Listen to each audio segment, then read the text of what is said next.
Good morning, you guys. It is April 22nd and I want to do a garden update, and I'm sitting down to start slowing down a little bit before I go out into the garden because I just had this really great realization of this collective consciousness or manifestation of reality kind of thing, where I was, in this rush to try and document the garden, to try and get everything, the paths cleared and everything ready for you guys. And it was just so apparent that my energy that I was experiencing of just things being in disarray and disorder, and it was like being reflected in the garden and in the physical reality. And so I felt like, since with this last month, all the coronavirus stuff and just a lot of collective consciousness, feeling a connection to a greater energetic awareness, I felt like it was kind of cool to start by touching on that as a way to try and help me slow down, because in my videos I'm often like trying to do everything. I'm trying to connect with everything, and so it's a very revved up. And so putting some awareness on it, I felt this great wash of like, okay, Mickey, just slow down. Don't worry about the video being too long, and just try and document what I'm actually feeling, actually doing. So in this tour, there will definitely be plenty of unfinished stuff that you guys are used to. So hopefully, hopefully that's all appreciated. But maybe that little bit, inserting that can be the little, push to recognize how we create our own experience and reality, and have a really strong, influence on everything around us. So let's jump into a tour. Over here at my kitchen garden, it has not had a lot of effort, change. One thing that was really cool that I think is kind of a teachable thing was the way that the chickens came in. These chickens left it alone, and then when it was literally time for it to change over, they came in and they demolished the bottom half of all the kale, like as a pulse. It was really weird. Just a few days of chickens jumping in over the fence into the garden, cleared out the bugs, and then they haven't been in it very much since. And this is why I'm constantly getting distracted. So this is brand new. This was literally not here. I would have seen it, I think, yesterday. So this is a brand new swarm moving into a swarm trap, and I have not set up swarm traps in a while, so it's interesting. I see a lot of wax. You guys can go closer. So it was a really old frame in there that they're trying to clean up. That's why it's got this wax moth kind of stuff. But yeah, there's nothing in there for them to rob out. So they're just, doing their thing. But that's good, because I've lost a few colonies. So yeah, this summer garden still needs some irrigation. There have been some good turnips coming out of the garden. That was nice. And there is some summer stuff like tomatoes and peppers and a few basil things. George and the ladies are, well, doing their thing over there. Been working with George, and it's been having to be really patient and consistent, but obviously he did not chase me down this time. Sometimes he's like right there behind the camera being a jerk, and so we're finding some balance. So I'm going to be showing you guys a lot of grafting today. Definitely, I think the concrete was last month's video, but working a lot clearing the driveway of all that urbanite. That took, well, it weighed on me for a while, and it's finally in that almost done kind of phase. But I'm excited about urbanite construction, expansion, and some grafts. So let's jump up into this tree. This year's grafting was done pretty late. I'd had this sign wood for a while. There were these great windows of nice weather, and then it got extremely hot, and then there was an extremely cold snap. It wasn't right for citrus. It was just very weird. So these grafts were all done on April 3rd, and like 100% are pushing. So this is really crazy and cool for the plum tree. So see that little graft pushing, and so April 3rd means it's been just about 3 weeks since they were done. And I'm going to come in. This is good maintenance for your plums, to suppress some of this growth. Honestly, I don't think I need to suppress much yet, but if you ever see anything, sorry, point the camera at yourself. If you ever see anything getting higher than your grafts, for sure you want to suppress it. So I'm going to leave this for helping with healing for now, but I'm going to be ready to suppress it in the future. And there's quite a few others. So I did mainly, you know, this main branch here, and then this failed graft, which was down there, a failed graft from last year. So if you remember when I showed you guys the grafting video where I added on the other graft behind, the beauty, and then the Gulf beauty was already there. So this is the branch that was failed, and I turned it into one that jumped right away, and then there's 3 there and 4, and they're all different plum nectarines. So this will be a pretty cool tree if I can just guide them all to get their light. It's gonna force me to lift the canopy of the mulberry, be more conscientious, and I don't know if you can see the sticks and stumps. That was a camphor tree, you know, just casting too much shade. So basically, there's also been, you know, in addition to the grafting and in addition to all these energetics, a really incredibly large pulse. So I've been taking out entire trees, and we're going to see a lot of that on this video, of going in and reconnecting with the, you know, base design, reconnecting with intention, reconnecting with, you know, I'm trying to draw the parallels for everything, but getting back to the roots of what I want the garden to be is basically what's been happening. And there's a few new additions that are kind of annuals. So right down here is a new plant that I have not grown except in a pot last year. So now it's spread out into my garden, school garden, and here. And this is Bele. So this is hibiscus manihot, or Abel moschus. No, yeah, manihot. No, it's definitely hibiscus manihot, but they're kind of similar genre overlapping, but super tasty, edible green, and I'm excited. It needed some chicken protection, obviously, from getting dug up. And if you'll see, you know, because I'm dry land, I cut the heck out of it after I first planted. So I didn't want to give it that full leaf surface area to have to maintain. I just gave it a big reduction, and then it established better. There's a cool carpenter bee. So all of this salvia, the red Coccinia salvia, is all volunteer. It just comes in. And I've definitely got encroachment on my path. I've got lots of good tasty Turk's cap flowers in the works. And lots, so it's basically an alternate bearing thing, where last year was pretty light on the persimmons, and this year is going to be a pretty good year. So trees are, you know, on and off. So as far as fruit seasons, we're going to see mostly blueberries today. The peaches are just about finished, and the loquats are finishing up, and the mulberries are also just finishing up.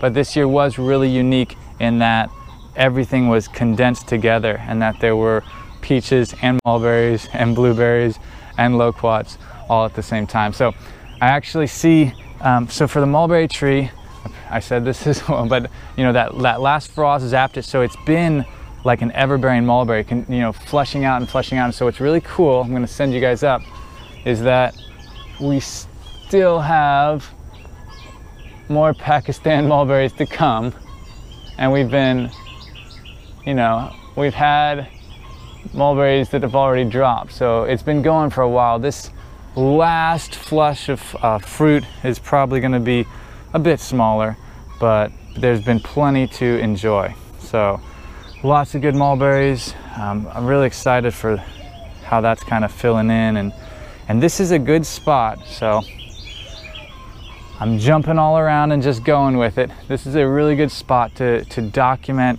some of the things I want to think about as far as food forestry and density, because this spacing and kind of the longer term vision is what I really, you know, see value in sharing, as far as trying to get you guys to think about these interactions and how to create it. So, you know, we're really getting shaded out now. We're getting that dense canopy. But this spacing of about 10 foot, you know, between trees, 10 foot with some gaps of 20, is allowing, and also thinking about the final height of your trees, how citrus is more understory and mulberry wants to be much larger. but how everything can kind of fit in here together. In thinking about all those different interactions and relationships, there's constantly adjustments to be made. So, for example, this blueberry has got to find a new home. It's got to be phased out, and that was some of the big tree work that I'm doing, is deciding whether to phase out a tree. I've removed things, or to trim back and try and maintain and suppress the relationship between two things. So it's a lot to manage, but essentially I need to get this blueberry more sunlight. A lot of blueberries need more sunlight in my garden because they're getting shaded out. This one is mainly because this pecan tree was unintentional.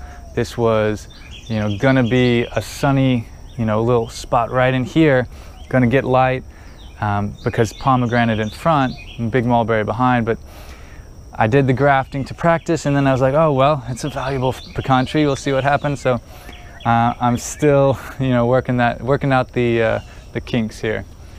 I see peaches still. So this is the same as what happened with the mulberry. If you look up there, the same thing happened with the peach tree. Really early fruit set, and then weird winter, and then a secondary fruit set. So like 2 crops of peaches, but only the first one because the bugs come in and they're really strong now. And then we turn the corner in the food forest, and it is still relatively unchanged since last video. You'll see a lot of branch removal to create light for that citrus off of that oak tree, and project still to come. I had to pull this blueberry out from underneath the big fig tree, so swamping over these branches. I had to make sure it gets light, and it's appreciative. It's got, a normal, for its size, this is one of the younger ones. I wouldn't say it's super heavy in blueberries, but it's a later ripening one, and I'm not sure the cultivar. But yeah, this LSU purple fig is really taking off, so it's gonna be, massive productivity soon. Over here now, there's good persimmon fruit set, and actually I'd really wanted to graft, and this was a tree that I never got around to. I still might even, because look, there's still bark slipping and this kind of growth, but want to increase the persimmon cultivars, fleshing out on the jujube.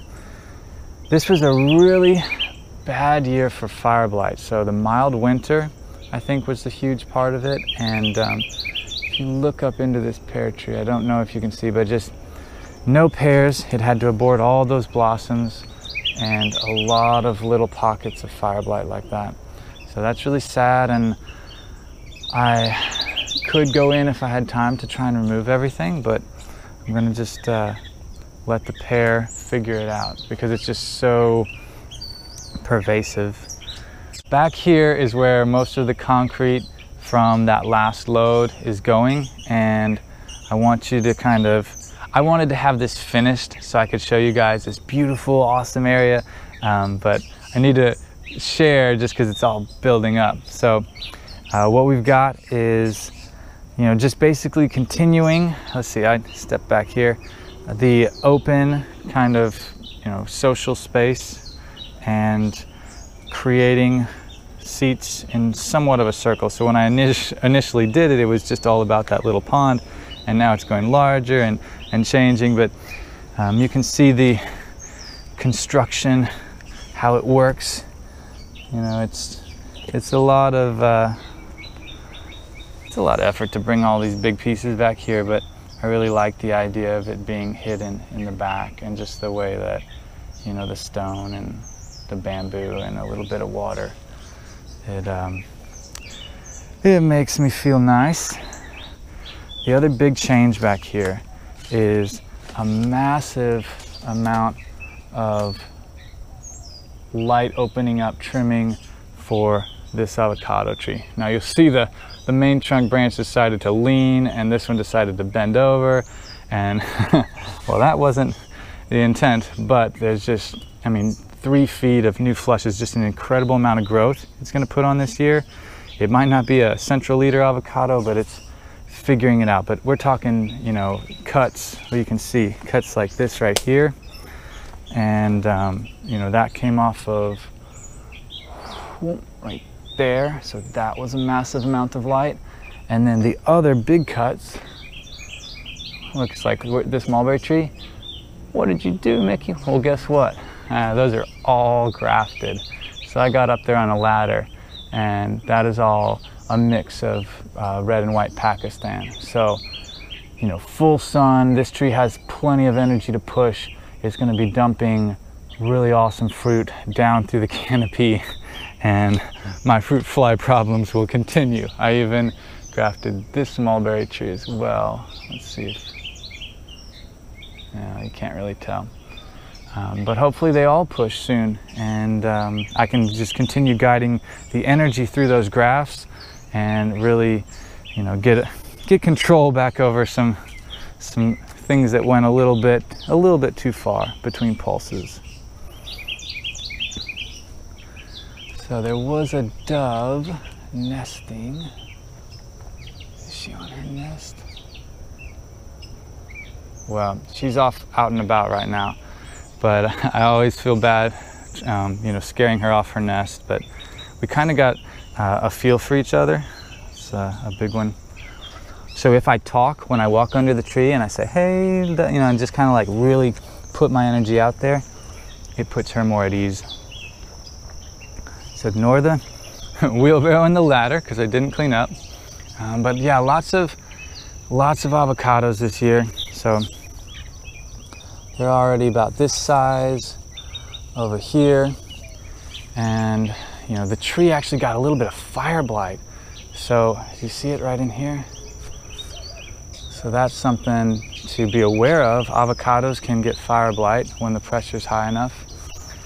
But gonna be lots of avocados. And then my, you know, poor management, you know, these colonies kicked out swarms so hard. One of them did not recover, and it was the one I added a box to. So trying to be sensitive to that feedback. This was a pretty big project worthy of documentation. This blueberry was a jewel blueberry that was in a raised bed planter right over there, and it was getting swamped over by the pineapple guava.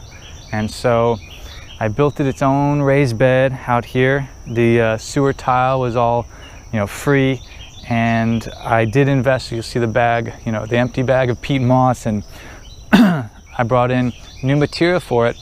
But it was really cool.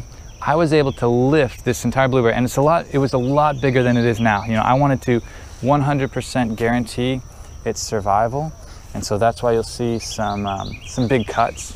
You know, I took off 80–90%, and it's responded by already flushing new growth, and it's only been here a couple weeks.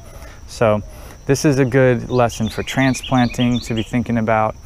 But what was super cool for me is I did like one chop with a shovel, and then I kind of pull on the trunk to feel for it, and I'm like, hey, it's pretty loose.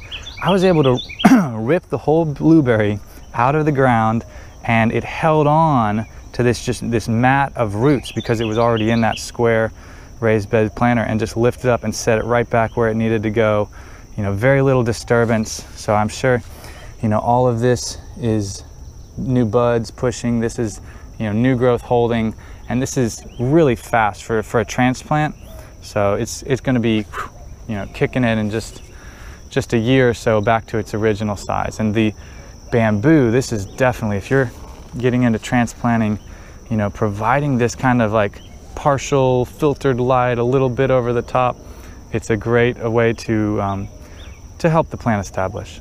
This area is like a Meadows Edge in the food forest garden. It's a place where I'm intentionally creating a little more space and a little more light, and probably a few more blueberries coming in right here. So, and other beautiful things like, you know, flowers and roses. And so pineapple guava here, I don't know if you can see it, taking the time to hold on to my paths. And pineapple guava, since it's a fruit that you harvest only off of the ground, I'm really excited that this one's strong and going up, so that I can have, you know, the canopy, and you get to walk under and collect all of the fruit. And the roses, they've been going off so strong this last month. But this Dudley Cross is a great one. So I still have, you know, the falcivari. It's in full bloom. I hopefully we'll get to eat a few more fruits, and maybe it might save it from the chopping block, but it's definitely, you know, not my favorite plant in the garden. And we usually visit these bees.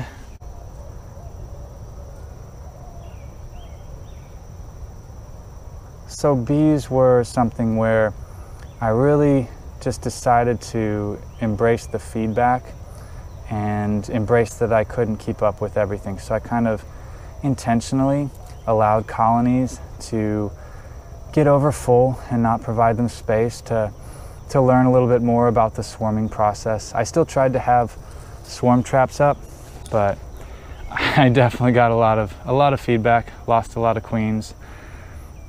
In this area, you'll notice that it feels a little more open, and that's because I took out this tree. So I left the trunk, but the entire canopy up there is gone, and even a mimosa branch, and that was to make sure that good light was getting into this citrus, and also to get some more balance on the Chinese elm back there. So the Chinese elm, if you look at the canopy, is still too dense. It's going to be something where I'm going to have to continually come in and maintain it, and for now I'm willing to do that, but it might be something that gets phased out eventually. You'll also notice a few new citrus grafts. I got some really great signwood from a friend, and I'm trying to really expand all the cultivars of citrus in the garden. So it's going to be a good experiment. The signwood, the buds are small, you know, it's second or third flush budwood, but it's something. The other reason for cutting out the ash tree was to make sure that this grapevine gets fully established and goes out over the arbor. And I see that, oh my gosh, it is getting skeletonized by caterpillars. So I'm going to pause this video and do some caterpillar smashing. So that's the most important thing when it comes to forest gardens, really to any garden, is that you have to maintain that connection, that awareness, so that you're there to give to the relationship when it's needed. You have to be there to help that little grapevine when it's, you know, when it needs help, and you have to be there to do the pruning at just the right time, and you have to really be in relationship with your garden. So to continue the tour, we got a new base for the emerald blueberry plant. It also was a plant that dried out, so the fruit, and we have George being a jerk face.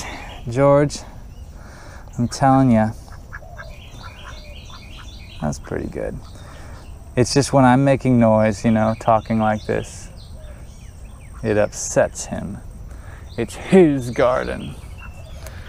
I'm gonna try my best to ignore him, but you might feel my energy and attention split, and that's a real thing. We need to up our sensitivity we can really feel things like that.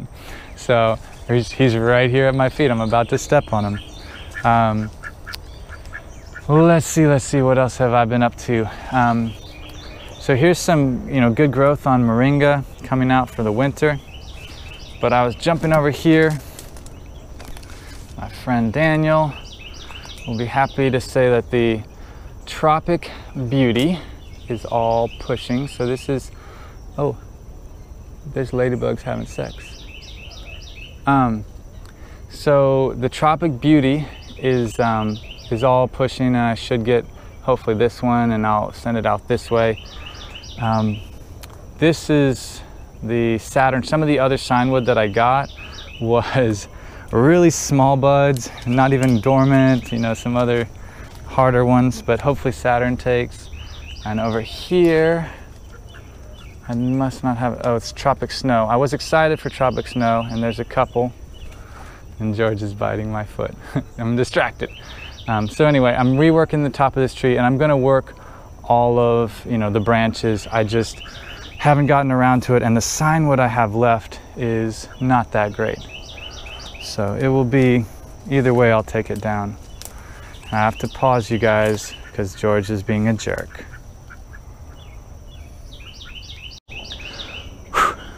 Okay, continuing on. Seriously, clearing the energy these days. Figs, it was such a mild winter. It is really early, in my opinion, for figs. So they're already this far along. That means LSU Gold is what, potentially ripen the 1st of May. But the other thing is that it's a very, very light crop this year. It's like the winter really confused it, and so it did not set a lot of fruit. Some of the other trees the same, not very much. I still have not done my multi-graft persimmon. Over here behind, so behind Belinda's Dream, which was putting on a show, man, a few weeks ago, this thing was covered. So loquats, they're really susceptible to fire blight, so be aware of that. So you'll see lots of little pockets of fire blight, but the crop was decent and so heavy it kind of pulled out the canopy and pulled it open. So hopefully this tree, recovers well. I'm going to leave the fire blight and just let it work that out on its own. And this is where that blueberry plant came from. So you can see in this area, I'm just going to let the pineapple guava, which is setting lots of fruit this year, take over. So now we're in food forest again. Now you get a feel for the spacing. Those of you guys that are planting it out, this is very, very tight. And that is 12 feet, I think, from that fig tree to this sweet orange Mars. So be thinking about that as far as spacing. I've got to train this orange tree to be canopy up over the path. We're going to walk under it. And this avocado is going to be all the way up, and they're going to be touching. So 10 to 12 feet minimum, especially if it's stuff that's larger. You can get really small understory citrus. A lot of apples are on dwarf rootstock, but still 10 to 12 feet. Be thinking like that, and then you can manifest goodies like this. I am going to come in and pollard the catalpa. I was literally just waiting for all the blooms to finish because I saw all the bees working it. So the Ijukitsu is going to get a big burst of sunlight energy and fertility. We're going to drift this way, and oh my gosh, Mickey took out a tree. This was one that I've been wanting to do for a while. This is to give light to this avocado. So, that's that gentle, nuanced establishment where avocado is an understory stress tolerator, wants to grow up in the shade, and then once it's fully established, then we gradually give it more and more light. So even here now, it's still got, a little pine tree right there. It's got the shadows of competition. It's got the catalpa in the morning. It's still not at full hot 12 hours of sun. So, that's just trying to give the tree not what it wants, but more just meeting its needs. For it, not meeting its needs, like its natural, inherent design, what it's designed for. So this will be, more fruit than last year, and hopefully a lot of new vegetative growth as well. So it's more cold tolerant, stable in that regard. And then we're back around here with the Rockstar palmetto that puts on tons of leaves and smaller berries, but it's one of my first blueberries in the ground. So I've done a lot of light work up here for this avocado and all of these trees, mainly for a little bit for that avocado, for these 2 persimmon. But let me take you over here and show you a lot of new grafts. The story behind this fig tree is that was the fig that was in my rent house at Gardenia, and it was nothing exceptional. I would call it Celeste. It was, a small, brown, sweet fig. And, well, that can be exceptional too. And so, naturally, I propagate everything. So I had the tree, I put it in my garden. We're talking like 4 years ago, 5 years ago, and it just sat in the shade. So this fig was growing up in a pocket of light between all of these oak trees. And finally, it had gotten pretty big. Well, through the Texas Fruiting Plant Growers group, I connected with somebody who had a fig orchard. And so I was able to go out and collect scions. So now, if you see the whole top working, and fig is really easy to graft, so I'm pretty confident about these. I mean, collected and grafted the next day. But basically, this is going to be something that allows me to create, propagative vegetative material for just, well, I think it's over a dozen cultivars. Let's see. But And so when you're grafting non-dormant stuff, I'm a big fan of leaving the tip open. So Laterola, Black Madeira, let's see what else, Champagne, Hunt, Hollier, Black Marseille, LSU Tiger. There's a lot, I mean, Violet de Bordeaux. There's a lot of Salsi. There's a lot of good names here. So I'm kind of excited for that. So wish me luck. Are you tired of garden updates yet? Like I told you, there's a lot to share all the time.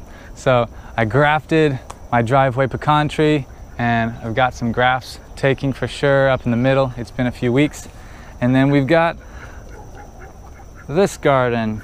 So over here, the big feedback, I think, you know, me being a teacher, the tomato here, right? It's taller than me and very low fruit set.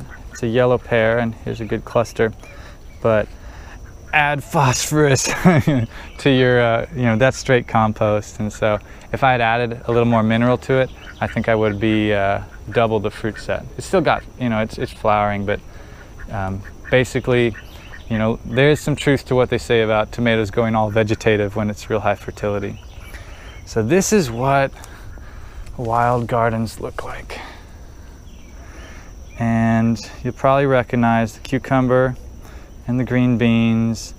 And this is all Mexican gherkin that I obviously didn't plant, but I'm allowing. And a lot of flowers in there. So the cucumber, actually I see another one past this one down on the ground that's even bigger. So I gotta sneak in there and get some of the fruit out, but there's lots more fruit to come, lots of pollen flying around. Okay, so Piper is doing this because she gets to lay her egg in a special spot, because you guys know Piper can't fly. She's got deformed wings. And so I'm gonna let her out, and she's gonna show you guys where she goes to lay her eggs every day. And she literally knows the routine. So it's like, I gotta go, I gotta go.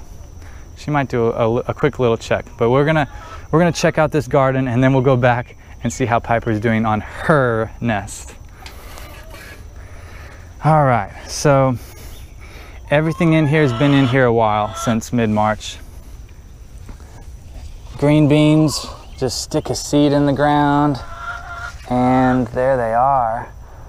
This is the first harvest, essentially. You know, there's going to be a pound or two because this is all green bean and that's all green bean. So I'm going to grab that and keep the fruit coming, and then the jalapenos obviously going off, and then there's a tomato in the corner that's getting pretty swamped out by gherkin and other things, and then gypsy pepper and more bele. So quite a few good edibles in this garden. So when I say she went here instantly, I meant like, I gotta go, I gotta go. She went straight to her nest. And this is just stonework. Let's see if the camera can get the light level. There she is. So we've even put hay in here for her. And it's been pretty cool. So, you know, chickens are so communicative and intelligent, and Peggy is so, you know, really connected to them. So they've literally built this routine where Piper knows how to communicate at the gate when she wants to go out and lay an egg, and she'll come and follow back in because she wants to be with the rest of the flock. So she's literally just going to be out here for a little while, laying her egg, and then she'll ask to go back in and somebody will let her in. So until everybody comes out. The whole flock comes out around 2 p.m. So over on this side, it's going to be mainly a massive pulse of light. Look up into that oak tree and you'll see all of the cuts that I'm doing to try and keep everything growing in harmony. This is, you know, like, this is what my life's been about. This is what I did at summer camp. This is what I do everywhere. It's like group relational management, subtle manipulations. I definitely, I'm there as well, but it's like I want my cabin, I want my trees and plants and everything. They all need to get along, so I have to do the subtle things to help that to happen. So I'm stepping on branches, I've tucked away branches, but we're talking, got a whole entire tree right there that's coming out, and a tree right there with the yellow tape. There's nothing on that. These, I left them because that was where I was gonna store the poles in case I needed them. But just lots of, a big pulse of light all for this pecan to really flesh out this year. Also the citrus is getting top worked and regrafted. I've been pulsing the Malabar back. You can feel the light level. It's a little higher because of all of these, you know, branches coming down. I pulsed a lot really recently out of these two trees just to make sure that the persimmon is able to grow. The kumquat. Yellow tape means it's coming out, so this tree has no canopy anymore. And there are big cuts that came out of the live oaks, all to give a huge pulse of light to the starfruit. So this should experience a lot of growth and has been making really good fruit the last couple of years. So I want to say thank you. And then check this out. This is a fun one for me. The 2 mild winters in a row, and finally it's like Suriname cherries everywhere. How cool is that? So Suriname cherry, Eugenia uniflora, is one that I haven't really documented much, but that one was super ripe, had a little wound, but let me show you up close. It is a cool fruit in its shape, waxy in the outside, sweet with a little bit of tartness, and I don't know, I'm a fan. I'm saving seeds, I'm planting more. I got these plants at Houston Garden Center, so it's around. It's just used a lot as a little bit frost sensitive, but shrub in landscaping, and our mild winter has just made tons of fruit. So before we move on, there's been also a big pulse for the Suriname cherry, a big pulse of light up here behind me. Took out an entire camphor tree to get light for the Changshu kumquat and also the starfruit. And well, that's a big, you know, the cherimoya is all the way up, you know, 15 feet tall, full leaf. If we get one more mild winter, I think I'm gonna get some fruit, which would be pretty cool, pretty crazy. So I'm excited about that. Let's jump over here. I want to show you guys, it's a little bit messy on the ground, but the pulse of work I've been doing to clear this fence line.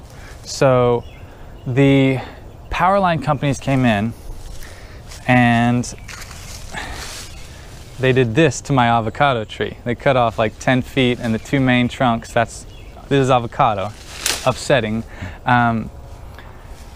So rather than, after processing the emotion of it, the response is that I want to do a better job maintaining my fence line. You know, most properties have that. So I spent a lot of energy clearing the vines back, because what they do, which is so statist, so, you know, they come in with this massive, you know, force of guys with pull units, and they cut all these vines like 3 or 4 feet under and just leave everything. Every year, and the vines just shoot up right through again. And so what I've been doing on the other side mainly is taking the vines down to the ground, preparing, you know, to pulse.